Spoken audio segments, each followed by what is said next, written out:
babanda oyina obanda kala donc ya sika eza te se concentre na bango te se focaliser na bamakambo nao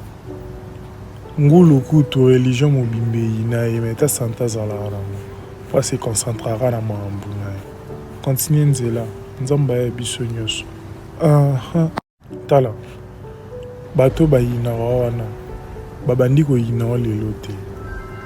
babanda oyina obanda kala donc ya sika eza te se concentre na bango te se focaliser na bamakambo nao ngulu kutu religion mobimba eyina ye me ta santa azalaka nango po se concentraka na makambo na ye continue nzela nzambe aya biso nyonso tala bato bayinaka wana babandi koyina o lelo te babanda oyina obanda kala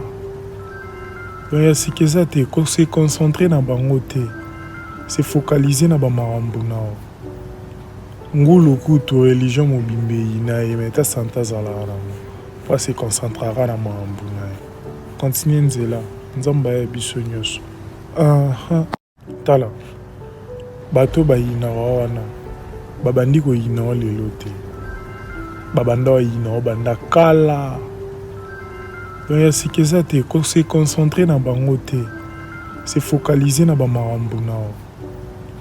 ngulu